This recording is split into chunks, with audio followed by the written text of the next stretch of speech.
ከአራቱ ባህርያት ሰውን ሲፈጥር መላእክትን ሰምተዋል ይላል በመጽሐፈ አክሲማሮስ ላይ። እግዚአብሔር ሰውን ለመፍጠር ወደ ምድር ሲመጣ ንግበር ሰብአ በአርአያነ ወበአምሳሊነ ብሎ ሲመጣ የዛኔ የእግዚአብሔር አርአያውንና አምሳሉን ልናይ ነው ብለው እየተደነቁ ነበር። ተፍጻሜተ ሰማይ አባቱ መምህሮ ቅዱስ ጴጥሮስ ምን አለው? አርዮስ ይህንን ነገር ተናግረኸው እንደሆነ አትድገመው፣ አስበኸው እንደሆነ አትናገረው። የዛኔ ምን አለ? የእውቀት ጥበብ ሰረገላ የሳበኝ መስሎኝ ነው እንጂ ከሶስቱ የነፍስ ባህርያት ጋር እንደሚዋደድ እንደተቆራኘ አስተምሮናል። ስለ አራቱ የሥጋ ባህርያት ጥቂት ቢገልጹልን ጥሩ ነው። እግዚአብሔር ሰውንም እና ዓለማትንም ከመፍጠሩ በፊት እግዚአብሔር አራት ባህርያትን አልቦ ፈጠራቸው። አልቦ ማለት ከምንም አምጥቶ ፈጠራቸው ማለት ነው። እንግዲህ ይሄ በእግዚአብሔር ሕሊና የተሰራው እንጂ በሰው አሁን እግዚአብሔር ውሃን እንዴት አድርጎ ሰራው ቢባል በሳይንሱ ኤች2ኦ ብለው አስተምረውናል። ግን ኤች2ኦ እንዴት መጣ ቢባል ሪዛልቱ አይታወቅም። ኤችም ከየት ነው የመጣው፣ ቱኦም ከየት ነው የመጣው እሱን ለመግለጽ ሳይንሱም አይችልም። ምክንያቱም እግዚአብሔር ብዕለ ጸጋ ጥበቡ ዘኢይታወቅ እግዚአብሔር የችሎታው የስጦታው የስራው መጠን ሊመረመር የማይቻል አሁን አፈርን ሰራት እና አልቦ አምጥቶታል። አፈር ከምን አመጣው ቢሉ እንግዲህ ድንጋዩ፣ ብረቱ፣ ምኑ የሳይንስ ኮተቱ ብዙ ነው የሚለው ነገር አለ።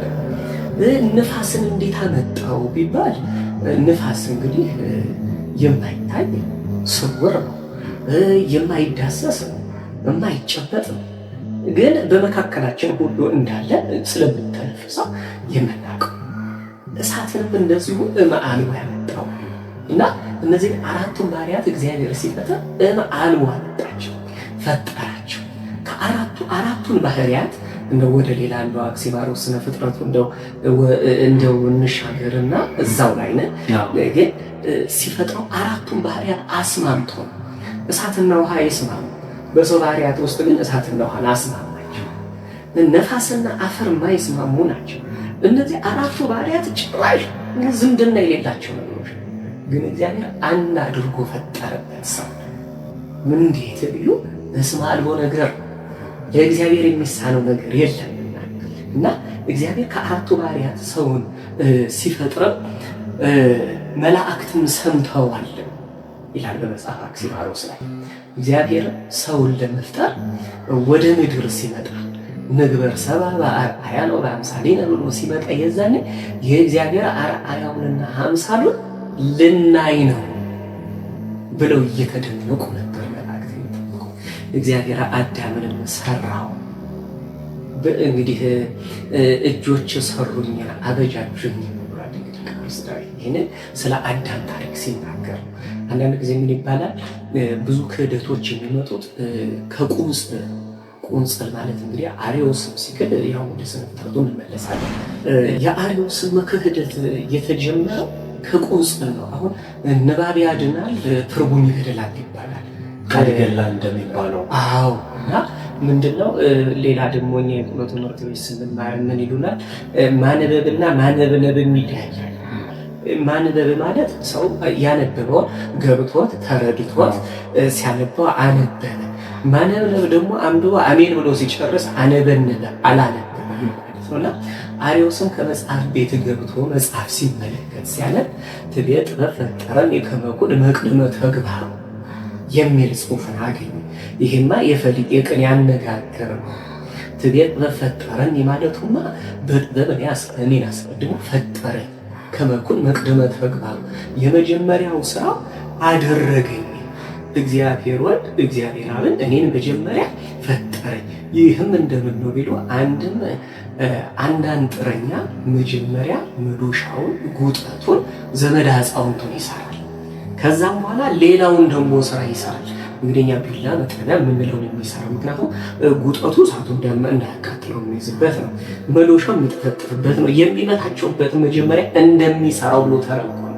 የዚያን ጊዜ ተፍጻሜተ ሰማያት አባቱ መምህሮ ቅዱስ ጴጥሮስ ምን አለው? አርዮስ ይህንን ነገር ተናግረኸው እንደሆነ አትድገመው፣ አስበኸው እንደሆነ አትናገረው። የዛኔ ምን አለ? የእውቀት ጥበብ ሰረገላ የሳበኝ መስሎኝ ነው እንጂ ይህንንስ አላወኩም ብሎ እርሱ ግን ይህንን የሐሰት የክህደት ትምህርቱን ከወንድ መኳንንት ከሴት ወይዛዝርት አደረሰው ክህደቱ እና ለዛ ቁንጽል ሳይሆን አንዳንዴ መማሩን ተመረሻል ማስተዋሉን ግን ዘንግተሻል የሚባል ነገር እንዳይሆን ሰው መማሩን ብቻ ሳይሆን ማስተዋልም አለበት። አንዳንዴ አነጋገር የሰው ወደ መጥፎ ይወስዳል። ያን ቶሎ ማረም ተገቢ ስለሆነ እና ለዛ ነው እጆች ሰሩኝ አበጃችሁኝ ብሎ ቅዱስ ዳዊት ስለ አዳም የተናገረው። ሰው የእግዚአብሔር የእጁ ስራ እና ሲሰራውም አዳምን እንደምን ሰራው ቢሉ የ30 ዓመት ጎልማሳ አድርጎ ነበር የሰራው። አዳምም እንደ ፀሐይ የሞቀ እንደ ጨረቃ የደመቀ እንደ ከዋክብት ያሸበረቀ ረዥም ነው የማይሉት አጭርም ነው የማይሉት ልከኛ መጠን ያለው ቁመት ያለው አድርጎ በአርአያውና በአምሳሉ ፈጠረው። ሰርቶታል፣ ፈጥሮታል። የእጁ ስራ እደዊ ከገብራን ወለሐኳኒ ይወድ ይላል በመዝሙረ ዳዊት ምዕራፍ 18 ላይ ይወድ እደዊ ከገብራን ወለሐኳኒ ይወድ ማለት የማን እግዚአብሔር ማለት ነው። የማን ማለት ቀኝ ማለት ነው። አብ ወልድ መንፈስ ቅዱስ ገብራኒ በሥጋ ወለሐኳኒ በነፍስ ፈጠሩኝ፣ አንድን በነፍስ በሥጋ ገንዘብ አደረጉ። ስለዚህ አሁን ሰው የማን ገንዘብ ነው? የሥላሴ የእግዚአብሔር ገንዘብ ነው። ምክንያቱም ሰው ከራሱ ከጥቁሩ ፀጉር አንዷን ነጭ ማድረግ አይችልም። ከጥርሶቹ አንዱን ማውለቅም መተካትም አይችልም። ያ የማን ስራ ነው? ስለዚህ ንብረትነቱ የማን ነው? የእግዚአብሔር። ሰው ከሰው ንቃ ተውሶ በጥንቃቄ አድርጎ ተጨንቆ የተዋሰውን ንብረት እንደሚመልሰው እኛም የሥላሴ ንብረቶችንና እንመለሳለን። መቼም በዕለተ ምጽአት እንግዲህ ለፍርድ እንግዲህ ሲመጣ የሞቱትን ይነሳሉ። ከዛም በኋላ ያው መለከቱን ነጋሪቱን መጥቶ ያው ለፍርድ እንደምንቀርብና የሥላሴ ስራው አራቱ ባህርያተ ሥጋ የሚባሉት ነፋስ፣ አፈር፣ እሳት፣ ውሃ ናቸው። የሶስቱ ባህርያተ ነፍስ ለባዊት፣ ነባቢት፣ ህያዊት ይባላል። እነዚህ ሰባት ባህርያት አሉት ሲባል 4 ባህርያተ ሥጋ 3 ባህርያተ ነፍስ አሉ። እነዛ 7 ባህርያት የሚባሉት እነዚህ ናቸው። እሱ ድንቅ ነው። ምናልባት የማን እንግዲህ እግዚአብሔር የሰው ልጅ በእጁ አበጃጅቶ ፈጥሮ በቀኝ ሊያወርሰው እንደፈጠረው የሚያጠይቅ ይመስለኛል። እዛች ጋር ትንሽ ማብራሪያ ቢሰጡ። ምክንያቱም አንደኛ የእግዚአብሔር የቀኝ የእጁ ስራ ስንል እንግዲህ አባ ሕርያቆስ ምንድን ነው ያሉት? ለእሳት ኋላና ፊት ግራና ቀኝ በላይና እታች የለውም እሳት ነው እንጂ። በሉቃስ ወንጌል ምዕራፍ 1 ቁጥር 19 ላይ እኔ በእግዚአብሔር ፊት የምቆም ገብርኤል ነኝ ይላል። እና የእግዚአብሔር ፊት ወዴት ነው ቢሉ ወደ ሁሉም ነው። እንግዲህ ትንኝን በምግቧ የማይዘነጋ አምላክ ነው። ምክንያቱም እንኳን ሰውን የሚያክል ፍጥረት ምክንያቱም እግዚአብሔር ሰውን ሲፈጥር በአርአያውና በአምሳሉ ፍጠረኝ ሳይለው እግዚአብሔር ይፈጥራል። ለዛ ነው እግዚአብሔር ለሰው ልጆች የሚጨነቀው። የሞተውም ፍቅሩ የሚገልጽ ያው መቼም ባይገባንም ስለ ፍቅሩ። ምክንያቱም ሊያድን የመጣው አዳምን ብቻ አይደለም፣ እኛንም ፍጠረን ሳንለው የፈጠረን።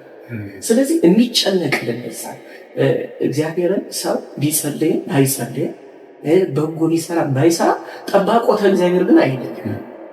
ያው ፍርዱ ነው መጨረሻ ላይ። ምክንያቱም ምን ተገበርኪ አይቴ ነበርኪ ብትባል አንዲት ነፍስ ምን ሰራሽ የት ነበርሽ ብትባል የምትመልሰው መልስ እንግዲህ እሷ አትወቅ እዛ ጋር ነው እንጂ አሁን ምድር አመክሮ ይላት ይባላል። በመንፈስና በገዳም መጀመሪያ አመክሮ ይባላል። አመክሮ ማለት ሰው ራሱን በመንፈስና የሚፈትንበት ጊዜ ያቺ አመክሮ ቆብ ትደረግለታለች። ከዛም በኋላ ያቺ እንግዲህ ያው ይጾማል፣ ይጸልያል፣ ይሰግዳል፣ ምን ይላል። ከቻለ ህይወት አድርጎት ሊኖር፣ ካልቻለ የሙከራ ጊዜውን አንችልም። አሁን ሰው ከባድ ቃል ያሸክሙ አንሱ አንችልም ምን ይችላል።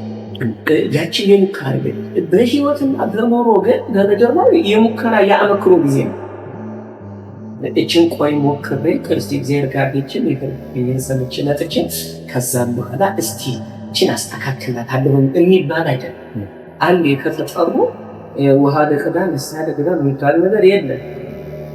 ከተጠሩ በመሄድ እንጂ ሙሴን እንኳን ስናየው ጥያቄ ላይ ቆምናል። ከምድረ ግብፅ እስራኤላውያንን ይዞ ሲወጣ ሁለት ልጆች ይዘውት አብሎ እግዚአብሔር ስለዚህ ሁለት ልጆች አሉ። የነዛን ወደ ማን ይመግባቸዋል?